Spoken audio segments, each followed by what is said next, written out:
We're going international on today's episode of the Producer Podcast as I sit down with Judy Grooters, producer at Grooters Productions, to talk about her producer journey and producing films internationally, such as Tortured for Christ and Sabina the Nazi Years.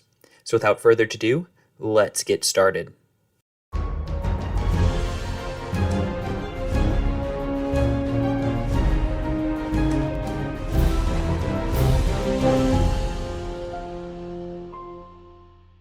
Thank you for coming on the show today, Judy.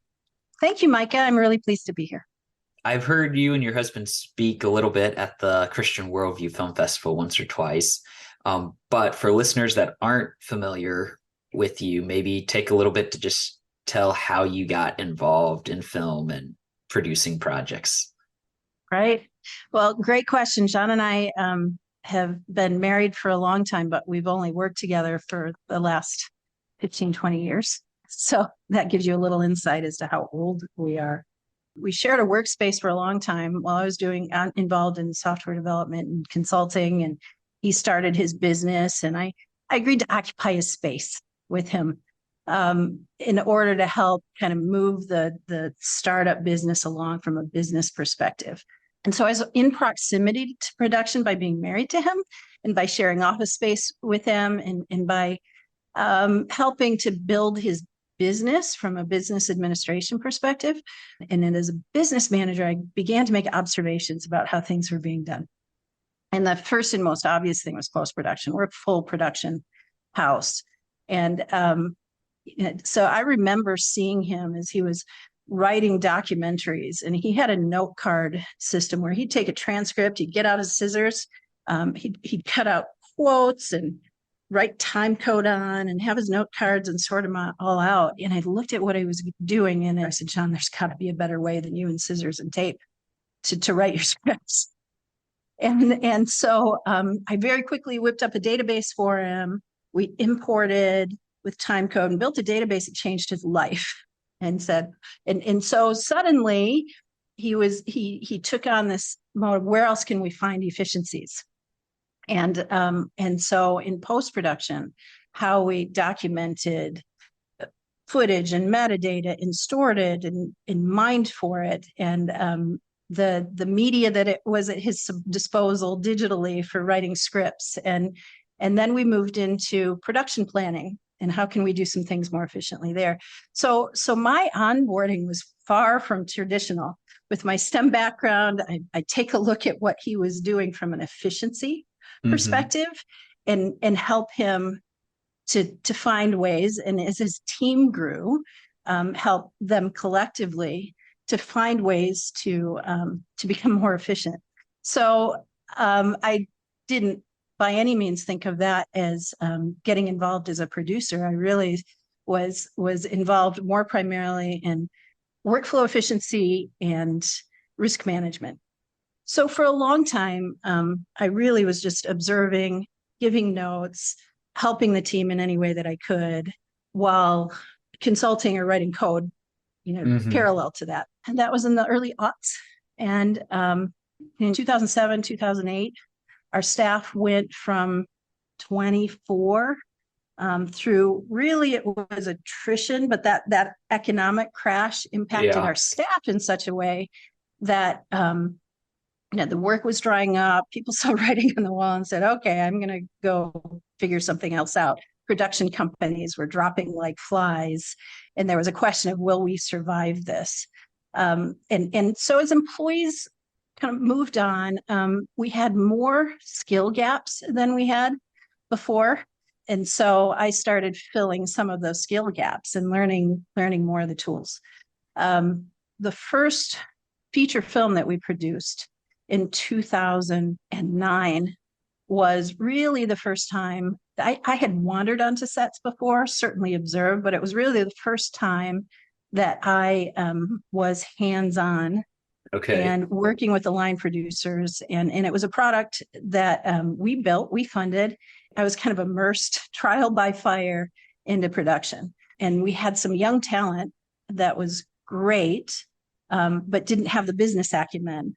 And by talent, I mean line producer and locations manager. And though I hadn't done those things, I was close enough to them that I was giving a lot of notes. I was contributing, because this was a case where we had a tremendous amount of risk tied up in this project. Mm-hmm. And at the same time, the incentives in Michigan came into play, film incentives, which have since gone away. But so we actually had some Hollywood producers coming into town. Because we were an established production facility and post-production facility, I was shoulder to shoulder as they would come and resource us as a facility, resource some of our talent, resource some of our equipment. And so I was in close proximity for a few years, like literally in my building, literally, hey, we need your office. Can we move into your office? Like my office, my desk, my seats. Oh, can we use your computer? So that proximity actually gave me some insight that I didn't have leading up to that. So that was at the same time that we were producing that first feature film, or leading up to the production of that first feature film. So a lot of learning by observing, a lot of hands-on, a lot of applying my experience in business consulting and business management that had been grown out of my software consulting, information system consulting career. So not the typical path, but it's a path that intersections with a lot of Hollywood producers and low budget producers, medium budget producers. I haven't worked on anything super big yet, but sharing space, observing, watching John for the years before. So that's a really long answer, but I cannot cite a film school. I cannot cite a single mentor, although there have been a lot of people that I've learned from along the way. So anyway, and John, of course, was producing for years before I got involved. So much of what I've learned certainly came from his experience. I get the benefit of his experience in everything that I do, almost everything. Sometimes I do things without it. Yeah, no, that's cool. How that all came about for you. And I would be curious before we jump into the main topic today, because I know a number of other filmmakers that work with their spouse in the industry. Like, what's a piece of advice that you've learned over the years of not letting maybe the stress of the project, affect your home life? That's a great question. We have had the benefit, because I didn't come up in movie making, of working in our own lanes, distinct from one another, for quite a while before we started working together. And I think that what that gave us was a certain degree of confidence in where our strengths are. We are much more complement to one another than we are alike. I'm super analytical. I'm an introvert, probably as strong an introvert as they come. And we don't have overlap so much as we complement one another. He's an extrovert. He figures out what he thinks by talking about it. I'd prefer not to talk about it until I've thought it through. But having worked independently of one another, we both know how to get to work in our lanes, and we recognize where we're going to benefit from advice or guidance from the other. And we know what to expect from one another. So working relationship wise, it equipped us differently to not start out working together, but to grow our relative skills independent of one another. As we work together, I think in the early days, and I'm over this now, but in the early days, I tried compartmentalizing. When we're at work, and we're fortunate to have a studio that is distinct from our home. When we're at work, let's talk about work. And when we get home, let's leave it at the door. Let's get in and talk about it. Well, it's, at this point in our lives, our kids are finally grown and gone. Our work has become our offspring, our next version of offspring. And so, our married life and our work life are far less distinct, I think, than they used to be. You come home and you're all in with the kids. We both coached kids' athletic teams. They're involved in music. We're very involved in our kids' lives. And once they finally both left for college, that distinction between work and home life didn't need to be so definitive. If we were to go back and try to work the way we work now, when we had kids at home, that would be extremely challenging because somebody needs to be attentive to them and on call for them at all times. And we couldn't work the way that we do now if we also had that demand. We made the choice. John did a tremendous amount of traveling when the kids were little, and then he would come home like for births and that sort of thing. He arrived 4 hours before Jedediah was born from Nicaragua. So, Wow. yeah, so I was prepared to do it by myself. And so that we made the choice together that this was going to be our life, but my involvement in this aspect of our life together was very restrained while the kids were at home. So now we take on sort of this mantra that wherever we are together in the world is where our home is. And so whether we're going overseas for 6 weeks and then we come home for a week and we head back overseas, when we're working together, it feels like home. It is home. Our marriage and our relationship with one another is the most important part of that connection, not where we are in the world. That doesn't mean that we're together 100% of the time when we're overseas. There have been times when we're overseas extended, but I got to hustle home to take care of business here in Michigan. And so I'll take a flight, a cross-Atlantic flight, be home for a few days and then fly back. Or sometimes we're apart for weeks at a time. FaceTime and Zoom have made that easier. And I think this is too where knowing our lanes comes in, because even when we're overseas, we're keeping in touch with our post-production, our staff here in Michigan. And a lot of times when we were in Romania filming for an extended period of time a couple of years ago, we had a production office that was about a 3/4 mile walk from the hotel that we were staying in. And so between keeping in touch with our office and the work that I needed to do, which is a complement, not the same work that he needs to do, I'm more of a night owl. He's an early morning person. And so I would be walking home from the production studio at about 4 a.m. and pass him on his way in. One day he had left his key at the hotel, and he got there and stones are tossing up at the window to see if he can get my attention to come down and let him in the building. We work independent of one another here in our facility. His office is here at the front of the building. Mine's at the back of the building. I think sharing a workspace, a literal workspace, is not ideal for us. Mm-hmm. He works very differently than I work. So again, back to that word complement, and understanding our roles. And the bonus for us is that there's never going to be a breakup. There's never going to be a work breakup. There's never going to be a relationship breakup. So when we get to the iron sharpens iron challenging part, sometimes it can get intense. Sometimes because of our different vantage points, our different perspectives, we really need to duke it out. We try to keep that. We try not to do that in front of the children, literally, or the figurative children in this case. And we really want to have a unified front. And that was a parenting principle as well as a lead the team principle. But there are occasions where we see things very differently than one another. But at its best, we're sharpening one another. At its worst, it can degrade for a few minutes, but then there's no risk of either one of us walking away. So we've got to solve this. And that's a real strong motivation to figure it out quickly and move on. We've had the privilege of working with so many great teachers and theologians and scientists and the variety of work that we do. But one of the things that one of our mentors has impressed upon us is the relationship that the church is to have with Christ, is a way of putting God on display. Yeah.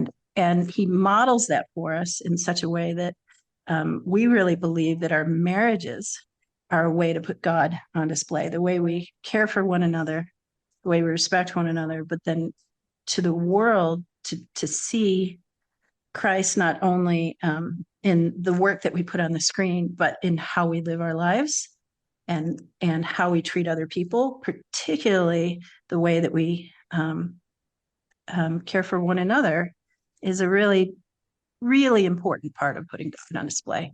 So And as we work overseas, we go into cultures where marriage is um, not biblical. Marriage is not a respected institution necessarily, not everywhere, certainly, but and of course here domestically. So we are really trying to doing our best to set an example for the people with whom we work in how we care for one another and how we are a unified front and how we work together and how we together really work hard to encourage other people in their faith and in their relationships. So to the extent that we are able to do that, we're grateful for that opportunity as well. And that becomes part of our life's calling and our ministry. Right.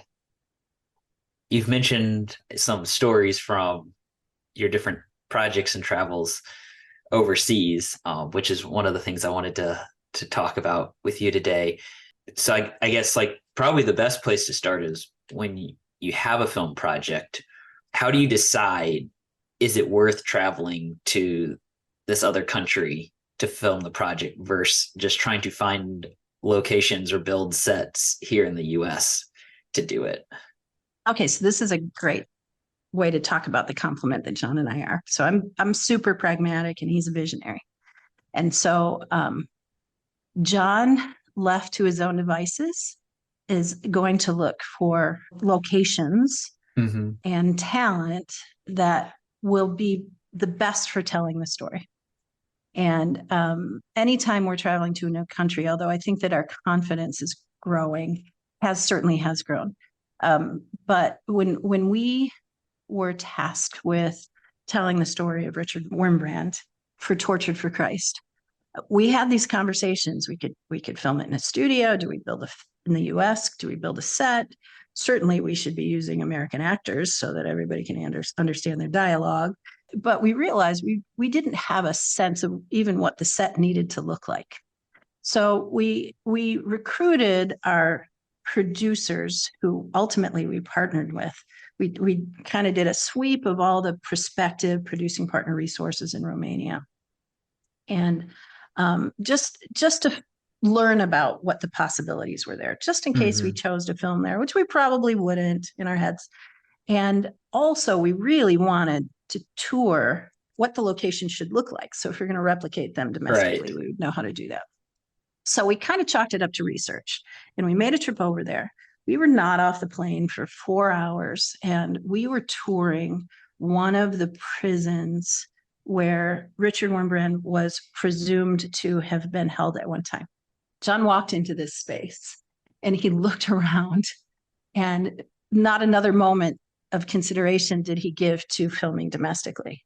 We recognized that what felt like dungeons to us, these prisons that were underground, that showed plenty of evidence of the people who had occupied and the oppression. So, as a visionary, he walks in there as a storyteller. He's just a tremendous storyteller. So he in visual, not just with words, but he walks in and he looks around and he says, "Okay, I guess we're shooting in Romania. What else do we need to see?"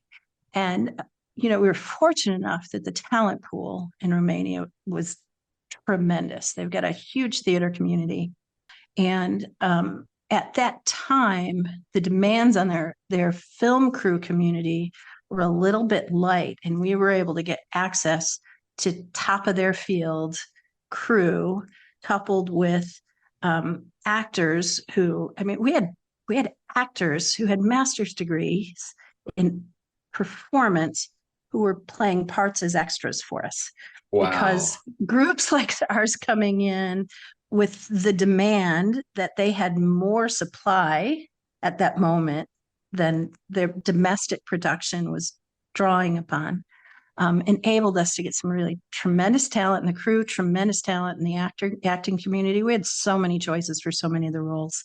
John often says one of the hardest jobs is the casting director, because they're the ones that have to call really qualified, talented people and tell them they didn't get the part. That just gives him agony saying no to talented, well-suited people. But he had 5 really talented people who could have played the role of Sabina, and he had to choose one. And we're so pleased that we chose Raluca. She was just such a tremendous choice. So in that case, he says, here's where we're shooting. Now, my job, turn the tables. My job is to take this fixed budget within which we need to live and figure out how we're going to pull it off. And in the case of international production, it's the cost of filming, of course, but the logistics of and choosing which crew do we bring from the United States, which crew do we source locally, and can we work inside of our budget to do so? One of the things we had to do for Tortured for Christ, and then again, really literally for everything that we do, is figure out how to find those efficiencies I was talking about in order to work inside. Now, we did have the benefit of the cost of labor. It's a little bit less in Romania, but we also had a really ambitious goal for what we were Right. filming. So one of the ways that we have developed working together, and John and I working together on this is a really important ingredient of how we pull this off. But at first glance, our Romanian producers looked at the Tortured for Christ screenplay, and I had already done the homework of breaking it down. But they looked at it and said, yeah, this is probably a 20-day shoot, 2021. And I said, well, I've done my breakdown and we've got some methods that I'm happy to share. And there's a lot of leapfrogging going on and there's tremendous preparation. I said, we're going to do this in 14 days. The AD is shaking his head and saying, no, not possible. And the production manager is thinking that I'm crazy and these Americans think they know things, but they don't.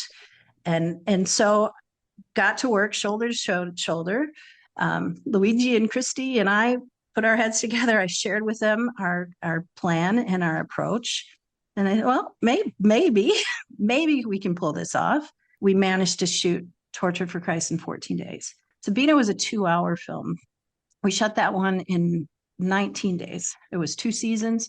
I mean, we did a lot of preparation, and it was a sort of script that others would look at and say, no, this is a 30, 35-day thing. But with a lot of work and preparation, we figured out to be ways to be more efficient than is typical. And so we're getting into a topic you didn't ask about.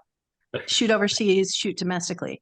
Regardless, from my pragmatic opposite side of the table seat, my job is to provide the resources and equip the resources in order to pull off what we need to do while managing the risk of what if it rains? What if somebody gets sick? We're shooting Sabina in the middle of COVID. We shot scenes from Sabina, and then we came home and we're scheduled to be back in May, and then the lockdown occurred in between. So the summer, what turned into autumn scenes were while the world was locked down. But my job is to make sure that we don't run out of money, and that we schedule it, and that we crew it, and that we work inside of a budget, and that we anticipate the challenges in such a way that and preparation is a big part of that. If your preparation is really solid and you've got a great base plan to work from, it's very much like I learned in business classes that, the key to a good business plan is its flexibility. You got to know what it is. And producing is business at its core. You got to have a solid plan so that if your plan is suddenly altered, that the consequences of that alteration, and you can adjust. And so we shoot overseas whenever the story calls for it. And rather than be shy, I don't think we very often have conversations, should we shoot this domestically or overseas anymore? If the story is that originated in an overseas location, we're going to do everything we can to get there. And if in the case like a North Korea story, we're literally not capable of getting there, we'll shoot it in South Korea and get as close as we can. We told a Northern Nigeria story last year that was Northern Nigeria is very hostile toward Christians. So rather than shoot Northern Nigeria, we shot Northern Uganda, which is kind of on the same latitude as Northern Nigeria. So in terms of the scenery, It looked the same, although we had to make adjustments because the wardrobe of a Northern Nigerian would be very different than that of a Northern Ugandan. So we made sure that we brought in art direction that had a clear understanding of the differences between what we would see in Nigeria and Uganda. And we worked pretty hard to make sure that we got those details right. But we're pretty committed to getting as close to the locations. This summer, we were in Colombia, and the story is the story of a red zone. We got out of the not red zone and into an area that was kind of a pink zone that called for a lot of security, but we never crossed the line into the red zone. But it looked very much like it was. So rather than have the debate anymore, we just really start with the expectation that we're going to get as close to the place where the story happened. And once we find it, then we got to figure out how to compress our production plan into our budget. Yeah, that's Long always answer. the challenge. Right. So you did mention the research trip you did over It scouting very and quickly stuff. turned into a scout trip. Yeah. So I'm just like curious, when you are going to like a new country for the first time on a film project, what things are you researching? I don't know how we would have done this 15 years ago. But for me, the first, and many times with the help of my staff, so I have to make sure I recognize their role in this. But we just start combing the internet for production resources and not limiting ourselves to the obvious ones, because we're looking for either a fixer who is aware of the resources, if not a producer who has experience. And what we found in a lot of cases is that the one that is the most valuable to us is often the one who is most aware of the resources. And vetting, because they'll all say they have access to everything that we could ever want or need. Yeah. But one of the first litmus tests is responsiveness and communication skills. And no matter how talented they are, how many people they know, if they don't respond relatively quickly over time with multiple touch points, if they're hard to get a hold of, they take days to call back. Well, they eliminate themselves pretty quickly. And then we move into Zoom meetings and start talking about locations. And what we learn pretty quickly is that some of them are very much aware of their locations that they might have access to or that they can think of.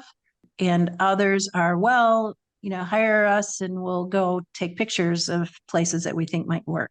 Well, anybody with experience should have a general sense of where they can get to. Now, that said, there are several cases where I have literally used Google Earth to zero in on a place that looks like something that we need.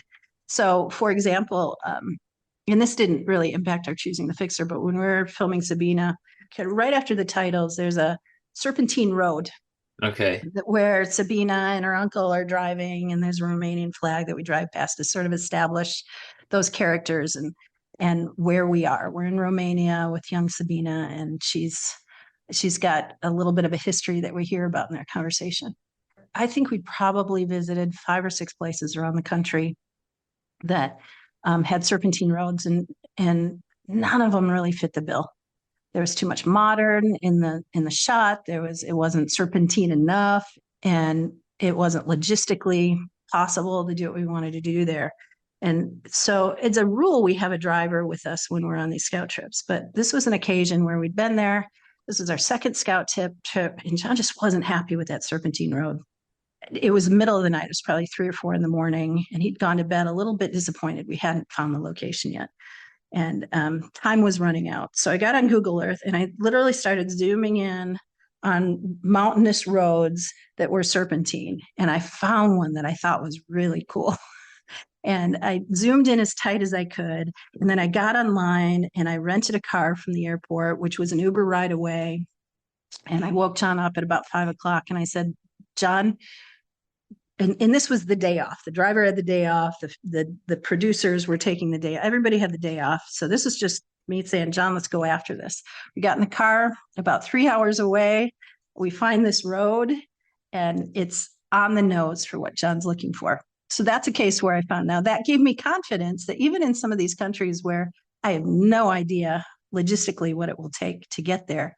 When we filmed in Colombia this summer, we were looking for a particular kind of um, towns that had a lot of docks and docks coming to houses, Right. villages that were fairly distinctive looking. And from all of the people that we had talked to, we hadn't settled in on our fixer yet. I had a picture of what we wanted to do just from a point of reference, didn't know where it was. Really more description than picture. So the picture was in our minds and they weren't delivering. We never saw a picture of the location that we thought would suit us. And so we were getting kind of disappointed. Nobody's going to be able to deliver a location to tell a story that is really foundational. And so once again, I'm on Google and I'm on Google Earth and I'm zooming in on shores and I'm literally sort of, it's kind of like rotoscoping, but on Google Earth, rotoscoping the all the water's edges. And I spotted something that looked amazing. And then there's a town, and then I Google the town, and then I get shots. And I sent these to one of our fixers. I said, "Oh, we know where that is." And they literally flew, one of their people flew to the closest city, took a long boat ride, met a guy who could get him into this village that was I call them water villages, Hmm. and get us into this village. And it's a kind of village that's closed off. So you can't get in there unless you know somebody. Otherwise, they're stopping you at the edge and they're suspicious and you're not welcome here. Right. But they were very eager to work with us. They went to the trouble of finding this location, and obviously they were hired. They did the research and the homework to prove to us that they could get us into a place that would please us. And from there, it was just a really, really great relationship. So for us, finding a production partner who knows how to navigate access to locations that suit our story and goes beyond just mailing it in. And these are all the places that most people film will take you there. Hmm. Those producers are really easy to find. The producer who's going to go the extra mile to find locations that are distinctive and are not necessarily easy to access, but have the fortitude to go after them are usually the ones that, win the day for us. Since you were kind of talking there about some of your vetting process, when you're trying to find like a local fixer or producer, um, I like to spring off of that and talk just like crew in general.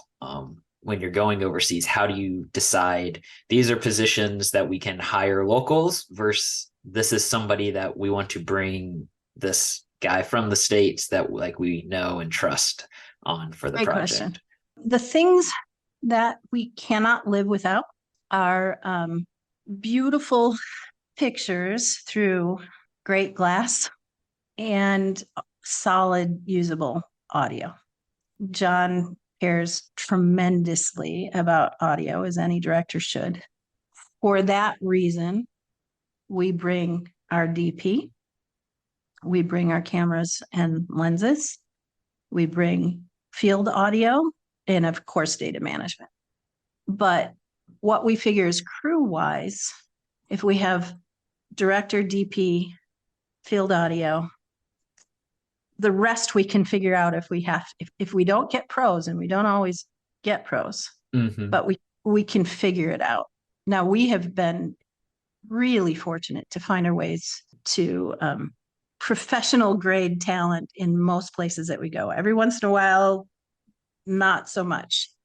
But since you asked about crew, talent aside, if we can get that now next after that, top of list are art director and casting. And art's tough to export, not just the stuff that you need to take, but understanding what is culturally appropriate Right. and how to resource that, whether it's building things or shopping secondhand and even finding the talent to do those things. So art directors extremely high on the list next. We find that we rely on domestic for that. But we work really hard to make sure we get it right. And the other sort of parallel and as important is casting. And John will often say the casting director is the person that he bonds with first, because Okay. getting some talent, and particularly in the key roles, and then even in cases where it's tough to cast those key roles, modifying the script to meet the actor where the actor is capable of performing occasionally happens. That's particularly challenging when we're working with children. Last year's Northern Nigeria story that we produced for the International Day of Prayer for the Voice of the Martyrs, a young actress played a role that was enhanced because she was so talented. John just wanted to continue to feature her more and more. But we, particularly with children, we can't always count on that. And sometimes even with adults. So depending on the project, we can increase or diminish on-screen dialogue as needed to support the project if we can't find the talent. But to the greatest extent, we found some really great talent. In Colombia this summer, one of the featured actors is a soap opera star in Colombia that everybody knows. And he came and he said, "Yeah, I want to audition for this part. Of course, I'm on soap opera all day. I want to do something meaningful." It turned out he was a believer, but he doesn't have the opportunity to perform for projects that put God on display. So he was thrilled to do it, and he was tremendous, and he's well known as an actor because he's just extremely talented. And one of the things that we've found is really valuable for recruiting cast and crew is sharing early on with our prospective production partners work that we've done before that's in a similar vein. Okay. And when they see the quality of work that we're proposing to produce with them, we find that they're typically very eager not only to enlist talented crew and cast members, but to share the project with professionals who strive. So, in other words, everybody wants to do work they can be proud of. So when we share examples of our work that they are impressed with qualitatively, they're pretty quick to want to get on board with a project that will be on par qualitatively. And I think that once we got a few projects under our belt that we could share, that has really helped. What would be a piece of advice you'd give to somebody that's getting ready to do their first film in a new country? The recruiting of and vetting of your production partners is going to be foundational to your success. Spend a lot of time putting a lot of options on the table, and then invest equal or more time in getting to know them. That's why I said earlier, I don't know how we would have done this 15 years ago, because even if there was Google 15 years ago, taking for granted that resources are findable, overseas Mm-hmm. resources are going to be easily findable. Now, most countries will have a film directory, but not everybody who's a solid candidate shows up in that film directory. So just really getting creative and trying to find them and then vetting them has been foundational to our work. The other thing is I'm also just super hands-on with logistics. I find that, if I rely on the domestics exclusively to handle logistics for us, we'll get treated like tourists and pay top dollar to stay at resorts. We don't need resorts. We Yeah. don't need, and they'll rent us big buses. Nope, nope, nope. And so I am consistently working to scale back the stuff that doesn't show up on the screen. They want to take care of us, so the instincts are good. But by the time we're talking ground transportation and other accommodations, I will have done my homework, understand what the cost of living is, understand what local wages should be. When they hear Americans are coming, they're really not to a location, but they tend to want to get paid, even if their cost of living is like 1/50th of the United States. I get quotes that show USA, union scale for all the crew positions. Hey, wait. I, I've done my homework. I know that this is not, and Yeah. I want to care for them, but we can't afford to pay USA union scale in a third world country and accomplish what we need to accomplish. So gently navigating um, how much to pay the crew so they feel valued enough to perform to the level we need them to perform, treating them extremely well on set. We don't set ourselves apart. Sometimes, well, here's the producer's tent and here's the producer's catering and everybody else is eating slop. We Right. don't work that way. We're in Korea. We'd go into the catering tent, and I like to mix it up and sit with and meet with other people, meet people. And I would, without giving a second thought, both John and I would get our respective food and find a table with somebody we'd never eaten with before. What I found out was that culturally, that was such an exception to how they live. The Koreans, you don't even look anybody in the eye who is above your stature or above your pay grade or above. So when I sat down at the table with the makeup girls, and that's what they call themselves. So that was not a condescending, but that's how they're listed on the call sheet, makeup girls. So I sit at lunch with the makeup girls and ask them their names, and they just got all giggly because producers don't sit with crew Right. members. And so, speaking of how we care for that, to us, that's very natural and expected, but to them, it really changed the perspective. And one of those girls, and this changed every day, we mixed it up. But just bringing water to the gaffer who's carrying around 500 pounds on his back, not like collectively 500 pounds, but bringing water to him. And he looks at me with and by the end of that shoot, he gave me the biggest hug and he learned how to say in English, "I love you." And because the simple gesture of giving him water. But one of those makeup girls ended up coming to the United States, staying with us for a while. She enrolled in makeup school in Hollywood, and we still stay in touch with her. But it changes their perspective when they see someone with particularly a Christ-centered worldview enter their midst and treat them differently than they've been treated before. And we have had the pleasure of working in a lot of places, and I believe without exception, everybody we've worked with will be very happy to work with us again. We have relationships with people, crew members all over the world. My WhatsApp is busy from four corners of the earth almost every day I bet. for that reason. Yeah, really fun.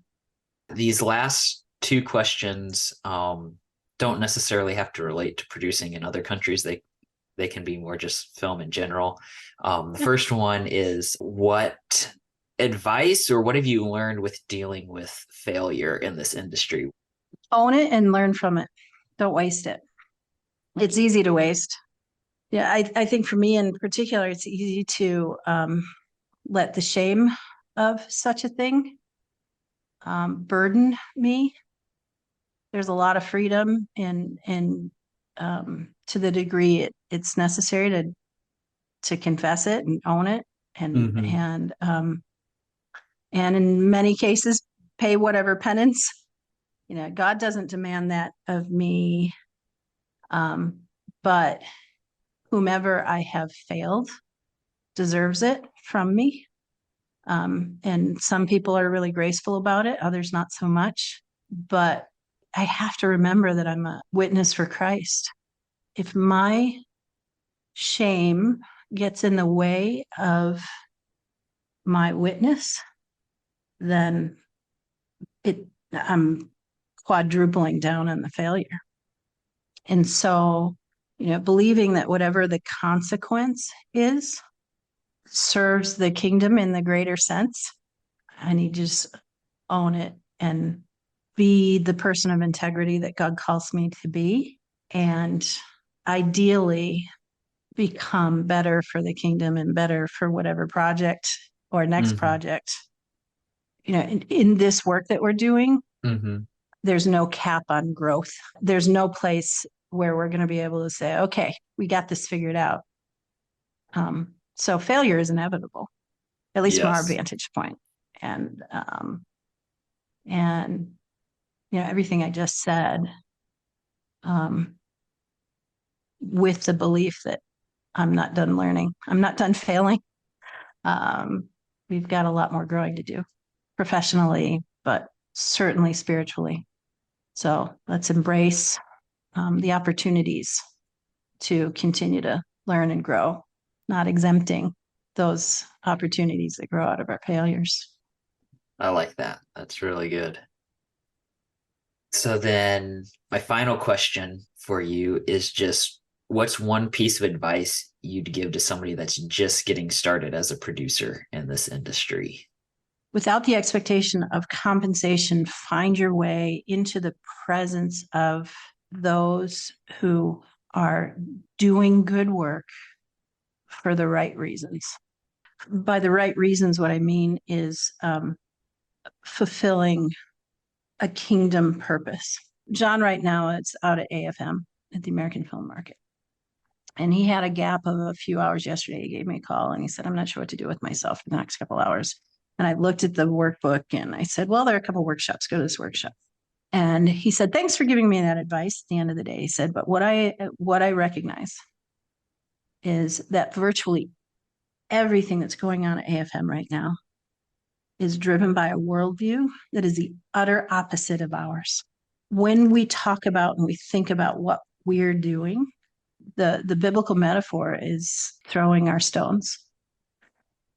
We have stones to throw in this life, and those stones, in our case, are making moving pictures, or at least that's a big part of it. It's not exclusively that. Right. But if we start using our stones to promote a worldview that does not glorify God, as John is observing in his AFM workshop yesterday afternoon, then our work will lack purpose.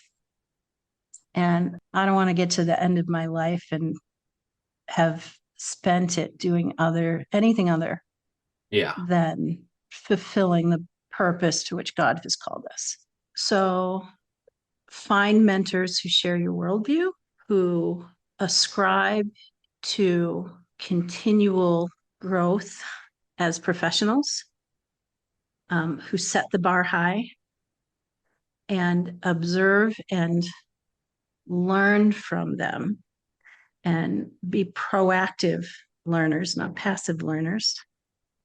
Now, one of the things that I love about Christian worldview is the leadership is so committed to Christ and to working to ensure that that commitment is exemplified in their work. That I really think that the relationships we form in that context and finding mentorship there or at events or organizations or networks that are comparable is important. Those mentors will help us keep ourselves on the right track. And to the extent that we can find ourselves in proximity to them, even as volunteers, is going to be advantageous to learning the profession as well as to staying on track with the importance of maintaining a commitment to Christ and living in a community that shares the worldview. So form those relationships, find mentors, put yourself in proximity to them, and strive to become exceptionally competent in terms of the skills that are needed to do the job well. On that note, we'll go ahead and wrap up this Okay. episode of the show. But Thank you, thank Micah. you so much again for taking the time to come on. You're very welcome. It's been fun to get to know you. You as well. Thanks.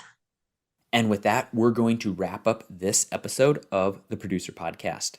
Until next time, make sure to subscribe to the Producer Podcast, and thanks for listening.